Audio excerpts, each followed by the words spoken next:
Vijayawada Kesineni travels వివాదం ముదురుతోంది. తమకు జీతాలు ఇవ్వకుండా అర్థంతరంగా కంపెనీ మూసేస్తున్నట్టు ప్రకటిస్తే ఎలా అంటున్నారు ఉద్యోగులు. 9 నెలల నుంచి జీతాలు ఇవ్వటం లేదని ఆవేదన చెందుతున్నారు. అయితే 3 నెలలు జీతాలు ఇచ్చామంటూ సంస్థ అబద్ధం చెబుతోందని అంటున్నారు కంపెనీ ఉద్యోగులు. కనీసం ఈఎస్ఐ, పీఎఫ్ కూడా కట్టడం లేదంటున్న ఉద్యోగులు వాటి గురించి అడిగిన వారి జీతాలు కట్ చేస్తున్నారని ఆగ్రహం వ్యక్తం చేస్తున్నారు.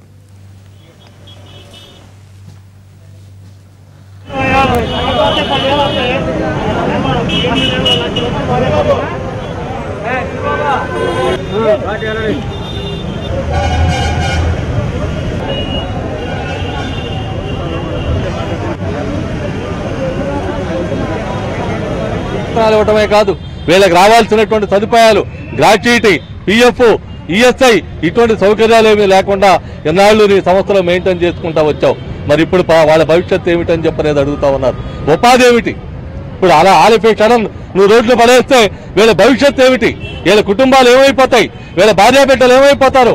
దీనికి సమాధానం చెప్పాల్సినటువంటి బాధ్యత యాజ్ ఏ ఎంపీగా, యాజ్ ఏ ప్రజాప్రతినిధిగా, ఒక యజమానిగా నీ మీద ఉన్నది. నా ఒక్కడ బస్సులో తిరగాలి, ఇంకెవడే తిరగడానికి వెళ్ళలేదని చెప్పొచ్చి ఒక డీటీసీ అధికారిని, కమిషనర్ని దాడి చేశావే. ఈ రోజు 500 మంది కార్మికులు రోడ్లు పడి నిన్ను ఏమడగాలని చెప్పేసి మేము అడుగుతా ఉన్నాం.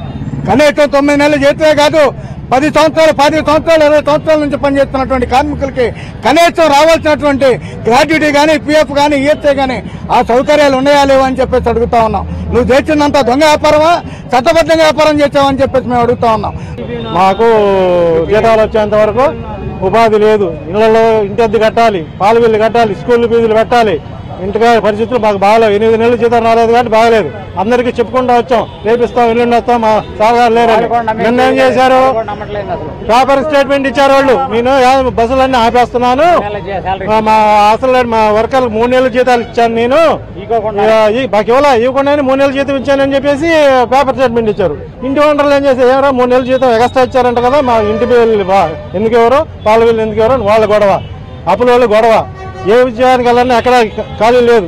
కేసీఆర్ చేశారా ఆయన మీద రౌడీ, మేము ఆ కంపెనీలో చేసే ఉద్యోగాలు లేవు, ఎక్కడ చూసుకొని ఏ కంపెనీకైనా ఉద్యోగం లేదు. ఏం చేయాలో దిక్కు దాకా రోడ్డు మీద పడ్డాం. ఆఫీస్ కాడికి వెళ్తే పోలీసు వాళ్ళు పెట్టారు అక్కడ కొట్టడానికి.